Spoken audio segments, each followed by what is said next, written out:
Clemson versus Georgia.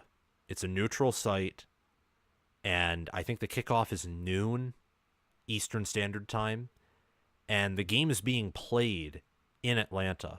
It's neutral site, but it's being played in Atlanta, essentially in Georgia's backyard. The early spread is Georgia minus 13. What do you think about this game? Man, for everybody that thinks that Clemson's about to make their big return to the national scene, this is the test. This is it. Because if they can't find a way to win this game, I don't really see them winning the ACC this year because Miami's going to be a good team. This isn't me being overly optimistic like always. Like, this is Miami's best team that they put on paper in a very long time. And year 3 is when Mario Cristobal normally gets it together. You got Cam Ward. Clemson, even if they lose to Georgia by like 3 points, it still is a game that it's going to show us a lot because people still view Clemson as one of those programs that, they're prestigious, they're a national championship contender because every year, people always have them as a lock to make it to the playoffs. Like even last year, people was like, Clemson's going to get it back, and they didn't get it back. They didn't even make it to the ACC. Did they make it to the ACC championship game? No, like Louisville made it. So this is going to be the game that I'm circling on the calendar to say, okay, like this is going to be the indicator that Clemson is that team that a lot of us thought they are. You feel me? Georgia, they definitely do have a significant talent advantage over them. But I think that Clemson offensively, this is going to be the best that they've been in the last 3 years. They got a lot of talent at wide receiver. You're going to have a true freshman in TJ Moore and Bryant Westcott Jr., who you're probably going to hear their names called a lot. They got a veteran receiver room. You got Antonio Williams, Troy Stiletto, who should be pretty good. The running back room is pretty good, too. I think their offensive line could be pretty solid. But it really depends on how well Cade Klubnik plays. And if you watch Cade Klubnik over the last couple of years, like he's not that good. He's barely able to complete over 50% of his passes in top 25 games. He's like a slightly better version of DJ Uiagalelei, and you're really going to need him to take that next step this season if Clemson wants to go far and beat Georgia too, because Georgia's going to have great quarterback play. I think Clemson's defense could keep them around because I do think defensively they are going to be really good, and they do got Garrett Riley, who I have a lot of respect for, but I don't know. I know Georgia's going to win, but I don't know if they cover per se because I definitely could see Clemson sticking around. Yeah, I get that. 13 is a big number when both of these teams return a solid enough of an amount to improve at various levels. And the last time these two teams played, in 2021, Georgia ended the year as the vastly superior team, and it was a 10-3 defensive bludgeoning, like with a total of 13 points, which is insane. I totally lean Georgia post spring. I think Georgia is better at probably every position except for maybe defensive tackle. Like, I think Georgia has the better ends, the better linebackers, the better DBs, and offense isn't even a question. Their O-line's one of the best in the country. Clemson's weakness under Sweeney has been the O-line on offense, and it's even weaker now. I mean, they bring in Matt Luke, who I think will help improve the trench play there on the offensive side of the ball, but they're not using the portal, and they lost, I think they returned most of their O-line, but they've lost some depth pieces, and I think they did lose one starter, so it's not like they're bringing everyone back there. And like you said, Cade Klubnik has a lot of questions. In fact, statistically, he's worse than DJ Uiagalelei, which is pretty bad.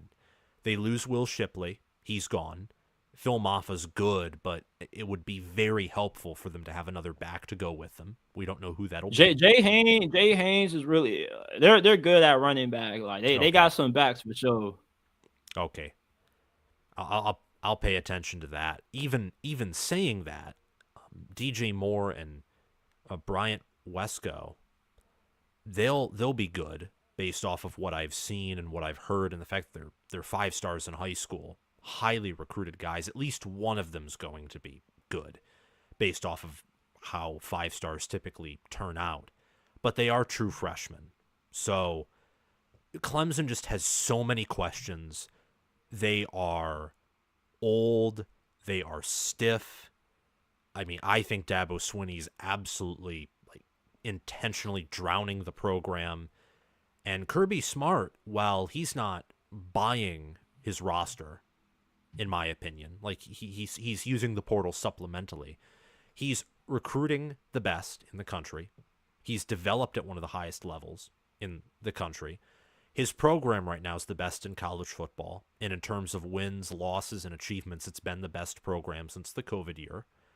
By the only other program who can compete with them on that level is the only one who's won a national title besides them, which is Michigan. And even then, Georgia beat Michigan head to head, and they've won 2 natties. Michigan's only won a natty, and Michigan's lost most of their staff and roster. Georgia returns most of their staff and roster. I think it's pretty clear that Georgia's the number 1 program, and I don't even know if Clemson's top 10, factoring in resources, their coach, their roster, and what they're doing with that. They're not just being inefficient on one front. It seems like they're being inefficient on multiple fronts. So I agree with you that I'm fairly confident Georgia's going to win, even though part of me does feel like if Dabo is to bring this program back, it probably is going to be this game, because this is a big game. And it's not like Clemson has turned into a terrible team. It's more like they've turned into an inconsistent team. They were able to beat Notre Dame last year, and they were able to compete with Florida State. They were in 2022, again, I mean, they lost to Tennessee. They got blown out by Notre Dame, but they had some flashes at points. And in 2021, they competed with Georgia. So I don't exactly know, of course, and no one does. We'll have to wait until the season starts. But I agree with a lot of what you said, except the only thing I'd change is I'm inclined right now to pick Georgia to cover that 13-point spread. This game, I think you'll be fascinated with, and it's one that I'm actually fascinated with too, because I think this is going to be the anti-game management bowl, where both coaches are trying their best to lose. This is Miami at Florida, of course. Miami an early 3.5-point favorite. I personally lean Miami for, I think, a plethora of reasons larger than why I would pick Georgia to beat Clemson, but I want to hear your thoughts on it. Yeah, I'm still taking Miami. Initially, I was convinced Miami was going to win by at least 14 points, but with what Florida is bringing in from the portal and me doing a little bit more due diligence, it's going to be a tough game. You're going on the road, playing in the swamp, week 1. And playing in the swamp is tough for several reasons. It's loud as hell. And plus, just the humidity, especially in Gainesville, because you've never been to Gainesville, but I recently went to Gainesville a few months ago. It's country. When they call it the swamp, it kind of does feel like the swamp. And being in Florida, it just feels a little bit more muggy there than anywhere else in Florida, which gives them a huge home field advantage, especially this early into the season, because this is the hottest that it's going to be. Miami, though, they just have such a big advantage when it comes to quarterback. Graham Mertz isn't bad. You feel me? This dude is above average QB. You feel me? He's really good. The problem is that Cam Ward is a superstar.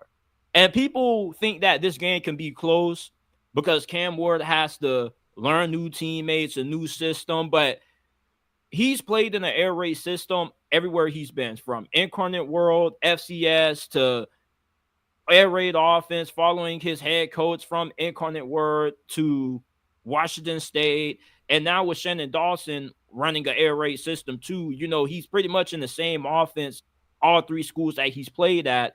And then you get Damian Martinez. Miami just has so much of a better team.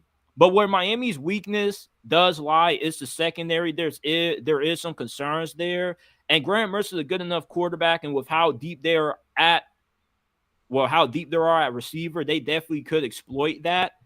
But I do think that, Miami's offensive line should be able to get the better of Florida's defensive line. I don't really see too much gradual improvement there outside of getting Joey Slackman out of the transfer portal, and their linebacking core still is a little bit questionable. So I expect Miami to win this game by at least a touchdown. I don't think it's going to be a blowout. It's going to be a competitive game. It's going to be a back and forth matchup, but Miami really is a good team this year. Like, I already got money on them winning the ACC.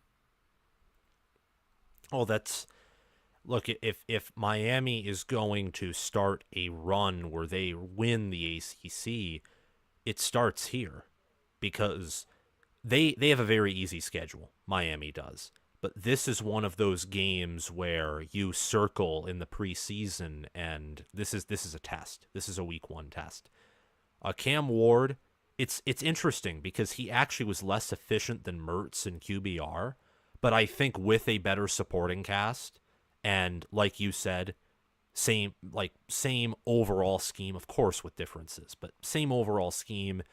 You got Xavier Restrepo, Sam Brown from Houston at wide receiver, an O-line that is being developed by Alex Mirabal and Mario Cristobal. I give them similar benefit of the doubt to Michigan, for example, with offensive line development, or what you would used to give Iowa, or what I would even give Oregon right now and Georgia for sure. Like, Mirabal's a really good O-line coach, so even though they lose players there, they'll be set. Damian Martinez transferring in, that's huge. I mean, this could be one of the best offenses in college football. The question is Mario Cristobal's game management and the defense. But even with the defense, they brought in Simeon Barrow, who's a player from the Big Ten that I really, really liked. I mean, when healthy, he's one of the better D tackles in the country. They bring him in. They did bring in some defensive depth at other places. And I just got a feeling that they have a trench advantage over Florida. They have a quarterback with a higher ceiling than Florida. They have, I think, certainly a better receiver room. And in terms of game management, Cristobal's awful. But Billy Napier's not.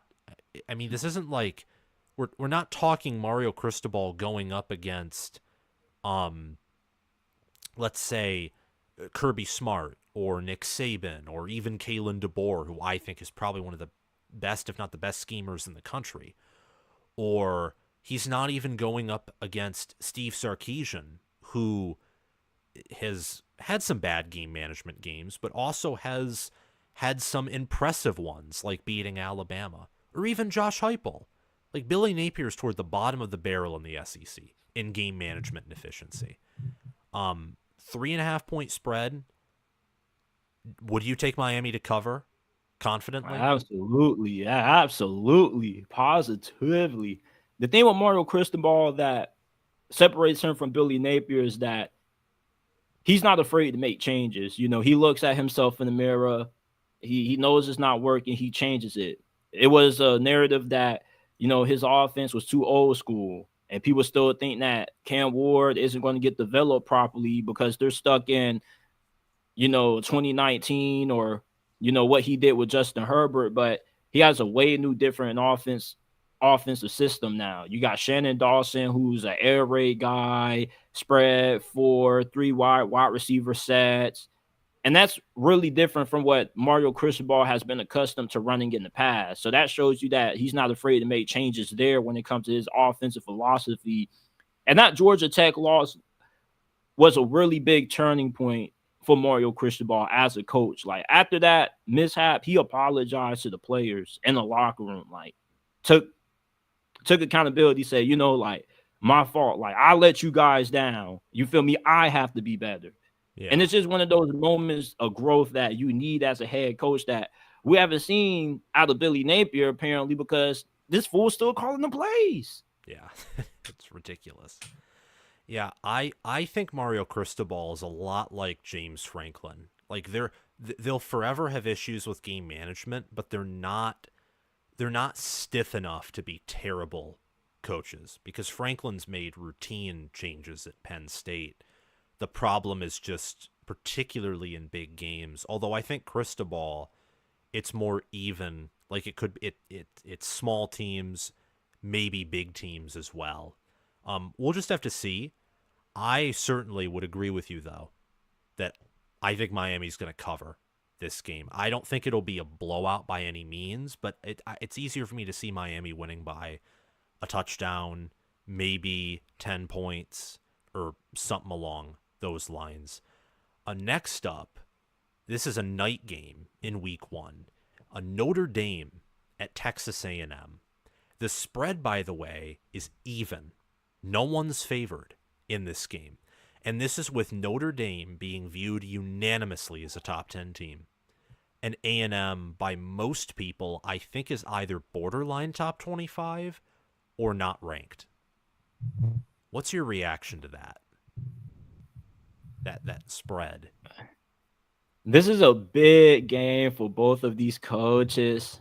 You got Marcus Freeman, where Notre Dame fans expect to be a playoff team this year. And they've given him a lot of leeway because of how good he's been recruiting. But if I'm not mistaken, last year, though, Mike Elko and Duke played Notre Dame pretty tough. Yes. Now, that game was at home, but I kind of lean Texas A&M because I still think that they have a better roster, and they are playing at home. So I'll go ahead and favor Texas A&M to win that one. I'm a little bit conflicted because it's like, it could go either way, but they got the quarterback advantage. Connor Wigman is way better than Riley Leonard. Riley Leonard is like a Daniel Jones 2.0, really mobile. He's a decent passer, but I still don't think Notre Dame has that guy at quarterback. Like they had Cam Ward at QB. Oh, yeah, I love their chances. Like they always get these quarterbacks that are good but not great. Sam Hartman, good but not great. And that's kind of what I see here. They are going to be a really good team up front. And it definitely could be a playoff team. They do return a lot of talent on defense. Like they could have one of the better defenses in college football this year. But I like Texas A&M to get the win. They're playing at home. They got the talent advantage still. And I like Mike Elko more as a head coach than I do Marcus Freeman. And Marcus Freeman has had some really big mishaps too. And he lost the game to the upset master, Jeff Brom, a guy who you're really familiar with. So it's just in big games. It's kind of hit or miss with Marcus Freeman. With Mike Elko, I trust him a lot more, especially when they splattered Duke week 1 or they splattered Clemson week 1 last year. Like I'll never forget that. In terms of guys who always has his team ready to play, Mike Elko is one of the best coaches in preparation, and he has all off season to prepare for this matchup. So I would favor Texas A&M. Yeah, I understand why this spread is even, especially because I personally think these two teams are much more similar than most would rank them. I have A&M in my top 20, and while I have Notre Dame in my top 10, I do not have them top 5 or top 6, and I will not have them top 5, top 6. If Notre Dame was playing this game at home, I would take Notre Dame. Same here. It's just so hard to win on the road. I'll favor the home team, especially with the spread being what it is. I probably won't even touch this game. Yeah. A game that I would love, a game that I feel confident in outside the Miami game is probably Colorado splattering North Dakota State. And that's another big week 1 matchup that everybody's going to have their eyes on because you already know the reputation that North Dakota State has, even though they aren't what they used to be, but it's still North Dakota State. They're a 7.5-point dog too.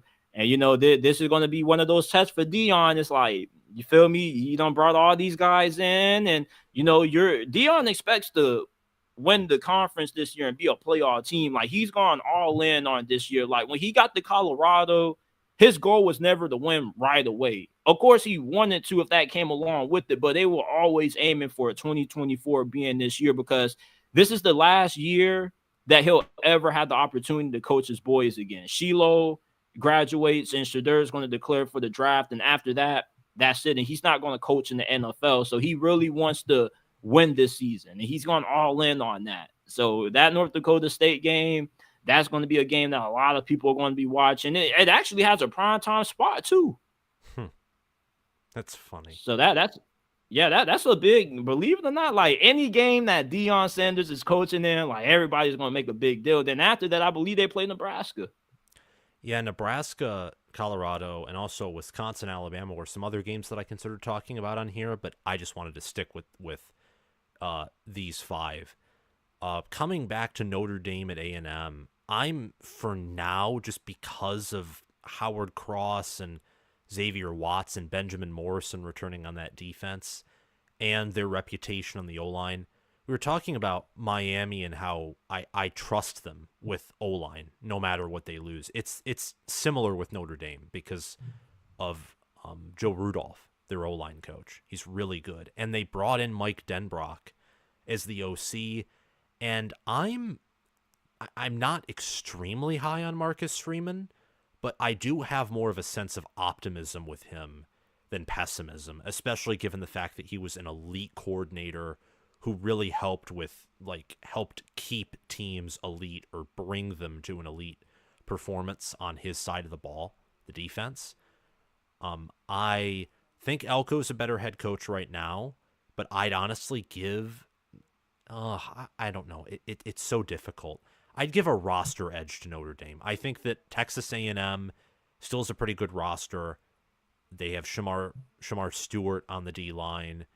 Their O-line is questions, though. Receiver, tight end, running back, quarterback, especially Connor Weigman, I like. But I think that Notre Dame has a trench advantage, and new head coach, new transfers. It'll be a game, though. I'd lean Notre Dame, but I understand completely why you lean A&M. Second to last one that we're going to be doing. This one is USC versus LSU. Sunday night. This is the game I cannot wait This one to I'm watch. going to be live streaming. I'm probably going to be live reacting to this as it happens. It's going to be incredible. Two teams that last year had pedestrian defenses. LSU had an offense that, if they had a better defense, it probably would have put up similar numbers to that 2019 offense. And USC, if they had better trench play, could have also had a generational offense too. The early spread, LSU -7. This is neutral site in Las Vegas too, so it is closer to USC, but we all know that LSU probably has a much more dedicated fan base than USC does. What's your little preview of this game? Both of these programs are in really similar spots. You got overhaul coaching staffs with big name defensive coordinators that both programs and head coaches are banking on having immediate impacts, despite not having the talent that they would like to have on that side of the football. USC has concerns about the interior of their defensive line. Well, guess what? So does LSU. They have that exact same problem. You got a few talented players there, but the difference is that, at least with USC, you got Bear Alexander. LSU doesn't have a Bear Alexander. And, you get in Bo Davis, who's probably the best defensive line coach in America, but you're really banking on the addition of him and Blake Baker to really improve that defense overnight. Same thing that Lincoln Riley is doing with DeAnton Lynn. Yeah. So it's going to be a really good battle to see who really shows up first. And plus, I think Brian Kelly is the most overrated coach in college football. Really? I don't think he's going to be able to win a natty at LSU. A lot of complaining for me. And the dude just never really is able to win these kinds of big matchups. They lost to Florida State back-to-back years in their week one opening matchups. Lincoln Riley has experience winning big games. This dude won multiple conference championships. He's been to the college football playoffs. And the reason why these two programs are exactly similar is that they're pretty much a mirror of each other, Sam. Like, if LSU and USC were to wake up and look at themselves in the mirror, they will see each other, or it'll be like that Spider-Man meme, you. Yes. Because you know that the offenses are going to be potent. They got Kyron Lacey for LSU does, one of the better wide receivers coming back. USC has Zachariah Branch, who is incredibly underrated right now. You talk about somebody who I would bet money on, non-QB, to win the Heisman. I got my money on him. But they got the same concerns on defense. But USC, surprisingly to me, I lean them to win this game because their secondary is better than LSU.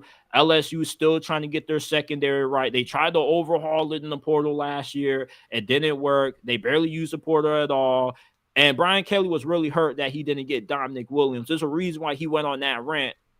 So I really Yeah. like USC to win this game. LSU does have a better offense just because they're better on the offensive line. And Gunnar Nussmeier is really good, but so is Miller Moss. So both of these teams are evenly matched. They're exactly in the same situation. But I lean USC just because I trust Lincoln Riley more and this kind of big game atmosphere than I do Brian Kelly. And if Brian Kelly loses this game, people are more people going to start looking at him with a bad eye because remember last year people thought LSU was going to win the SEC West and they lost to FSU. So Yep. And then they lost in a shootout to Ole Miss. And then when Jaden Daniels went down against Alabama, game immediately. Yeah, I'm almost shocked it's this big, but I get it because I think LSU has more depth and more talent than USC does. USC got more bodies in the portal, but on average they got similar quality players, and LSU has recruited much better than USC has. And LSU even last year was a much better team than USC was. And the year prior before that in 2022 they were, I'd say, pretty similar, maybe USC being a little better. I think both of these teams, LSU I think especially, is overrated entering this year. And the more I look at it, see, at USC I came in originally thinking, oh, this team's going to enter the Big Ten and everyone is going to just punch on them, walk on them, knee on them, and just destroy them. And then the spring game happened, and I'm thinking, okay, the defense looks a little better because they were getting the better of the offense. But then I'm doing more research on the portal and just looking at other teams. Their O-line and D-line have no one that I care about. They except don't. Bear Alexander. I mean, there's Bear Alexander. I only care about him as a pass rusher. I don't think his specialty's pass rush. It's not stopping the run. LSU, I think they have more pieces in the trenches, but they have questions at interior defense. They do, and I'm not giving them benefit of the doubt there in year one. Even with Bo Davis, I mean, he's awesome, but with how much they lost there, you have to think that it'll take time. I think that both defenses are not going to immediately rebound. I think they'll both improve defensively, but they won't be good. They'll just be average, maybe above average at best, or bad at worst, but not as bad. Offensively, what gives USC an advantage, I think, is they have, going from Caleb Williams to Miller Moss is easier than going from Jaden Daniels to Garrett Nussmeier. In my opinion, because Daniels, no, I'm serious. Daniels was like the SEC's best rusher on top of being their best passer. Nussmeier's a total pro-style QB. Caleb Williams could run, and he was athletic, and he was good. But you have more of a reputational pedigree with Riley developing quarterbacks, so it's easier to give benefit of the doubt to Moss's passing ability. And Williams was not Daniels in terms of scrambling. So I think it'll be easier on USC, still being hard, but it'll be easier on them than it will be on LSU in their QB transition. And I love USC's receivers with Deuce Robinson, Zachariah Branch. I don't know. I originally had USC winning this game, and I still lean them to, but I'm going to go even now because there's I think plenty of reasons to pick both. I don't think this is like Georgia Clemson or even Miami Florida. You know what you should do? What? take the points, take the over. This Yes. definitely could be a shootout. And the thing with Garrett Nussmeier, real quick, is like we've seen Garrett Nussmeier enough to know that it really shouldn't be that big of a transition because the offensive line that LSU has should be top 10. I believe like either left tackle or right tackle is an All American. Like they got a stout offensive line. And we saw Garrett Nussmeier in the SEC championship and Brian Kelly's first year absolutely just go scorched earth on Georgia's defense. And this is when they had their starters in. So, and he looked pretty good in their bowl game too. So it's like I think they'll be straight with Garrett Nussmeier. Like I think the transition between him and Jaden Daniels, like they kind of already have seen that in place. And even when he's coming replacing Jaden Daniels, when he got banked up, like he's been pretty decent. My thing is like with USC, I think that they have some players on defense that have a little bit more upside. LSU has Harold Perkins. That's about it. With USC, outside of Bear Alexander, like you do have Jamil Muhammad, who started the season out last year pretty good, but then he fell off in the second half. Nate Clifton has upside. Same thing with Anthony Lucas. You just wonder if those guys can hit that upside, but their secondary just washes LSU out of the water, bro. Like I think their secondary should be like the strength of their defense. I lean LSU to win this game. I feel really not LSU, USC to win this game, and I feel really confident betting against Brian Kelly in this spot. That's fair. I think especially with the secondary, I do have more confidence in USC than LSU. And last but certainly not least, this is a week 2 matchup. This is Texas at Michigan. The early spread is Texas by 3.5. And per S&P Plus, I think in the winter, Michigan was favored by a point. Now it's like basically a push by S&P Plus, which is the closest thing we have to a power ranking right now that predicts games, as most others are, still gathering data. FPI hasn't even been released yet. It's normally released in April, but I think due to the portal window and all the different changes, they wanted to make changes to FPI. What's your take on this game? Man, I got Texas winning this thing by at least 10 points, bro. I get that they're playing on the road in Michigan, but Texas got a squad this year. They're the second best team in the SEC. They're up there with Georgia. I think they're just as talented with how potent their offense is going to be. And I get that they did lose some really good defensive tackles, but it's like this is Texas. Like they just reload. They don't really got to rebuild. Like they bought this team. And they also got some really good cornerbacks out of the transfer portal. They got Andrew Mabuka, who's a really good safety. He transferred from Clemson. This is one of those players I was talking about that they bought. And they also got Trey Moore, who's a productive pass rusher. So the guys they get in the portal, they're not unproven guys. You feel me? These are guys that were starters elsewhere, and they just left because they wanted to get paid, and Texas went and got them. Like I really feel like with Michigan's quarterback situation, you know that you're going to get competent play out of Quinn Ewers. I know that, he's a little overrated, but he led them to a win on the road against Tuscaloosa, and they still return majority of that team. And this is probably the best offensive line outside of Georgia and the SEC. Like you got Kelvin Banks Jr., who's going to be probably a top 10, top 15 pick and next year's draft. Like, and the majority of the offensive line that they have was part of that 2022 recruiting class that was one of the best, that was the best in college football in terms of the offensive line. And I think they got 4 out of 5 starters coming back on that unit, if I'm not mistaken. So I think that Michigan, this is going to be the game that we see how good Alex Orji truly is. You feel me? Because to beat a team like Texas, Oregon, Ohio State, you're going to need good quarterback play out of him. So I would lean Texas to win, but I think they should win by at least 10. I think they close for the first 3 quarters. They pull away in the 4th quarter. You get a big mistake out of Alex Orji, and they roll with it.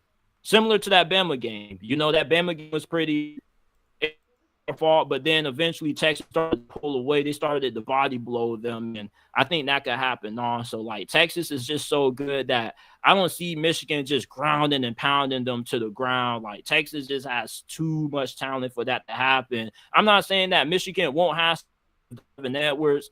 I'm just saying I'm not expecting them to have like a 250-yard performance or something like that. They really got to be bad against Texas. Like Texas, they won it all this year. It probably should be Georgia, Texas, and then you got the other teams in there. Like they're up there, bro. Like their roster is really good. Yeah, I And then you got Steve Sarkisian too. He got the coaching advantage. This is a really big game for Sharon Moore. I know he had the 3 big games and replaced Jim Harbaugh, but Steve Sarkisian this man just went to the college football playoffs. He was a few seconds away and a play away from maybe stealing the win from Kalen DeBoer. yeah, this certainly presents a challenge to Michigan, and I understand why Texas is favored by 3.5.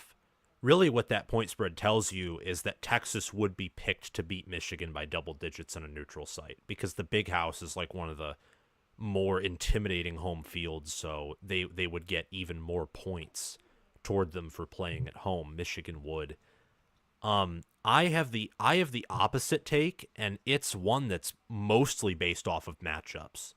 I think that Michigan will win, and I'll even say, even if Texas is the better team, I like Michigan's run game and their O-line, which they lose a lot in the O-line, but a lot of these players that are going to be starting for Michigan will be seniors and juniors who've been developed by Sharon Moore, and they've been conditioned very well.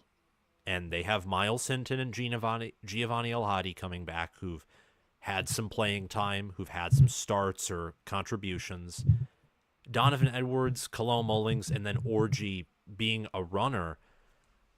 If Sweat and Murphy came back, I'd have a very hard time picking Michigan because those were all-American defensive tackles, and they defended the run extremely well. Their weakness was the secondary, but again, we don't know how well they'll be able to pass.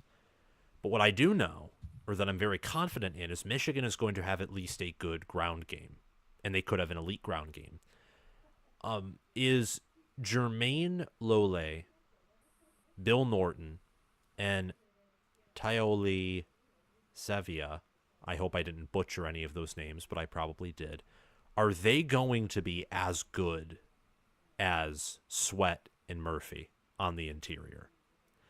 Maybe, but I don't think so. And that secondary still has questions. I think Texas also lost their best linebacker to the NFL draft, like a really good linebacker. They have questions on defense. And their offense, while it will be one of the better offenses in the country, they're going up against, I think, one of the better D-lines in the country. And a secondary that has one of the best cover guys in Will Johnson. And it's in the Big House. If this was in Darrell Royal Stadium, if it was there, I'd probably lean Texas. I'd probably be forced to because it's road game. It's in the South, warm weather, and Texas would that stadium would be that would be Texas's biggest home game since Alabama in 2022, and they played Alabama down to the wire. With Bryce Young and Jahmyr Gibbs and a defense that featured Will Anderson and other great players. But I think there's so many matchup advantages that could go Michigan's way or do go Michigan's way that for Texas to win, most of the matchup advantages have to flip Texas's way. And there's a chance that happens. I just don't think it does. I think that they'll need either Michigan's O-line to not be good, maybe just above average or good, their D-line to completely reload from last year on the interior, or their offense to be so good that they can torch a defense that's projected to be top 4 in the country by everyone, including analytics. But that is just my opinion, and this is a big test for both teams. Both teams went to the playoff last year. Both teams, I mean, Michigan has a new staff, mostly new roster, and Texas is entering a new conference, for crying out loud. So this game is, I think, one of the biggest, if not the biggest, non-conference game to pay attention to.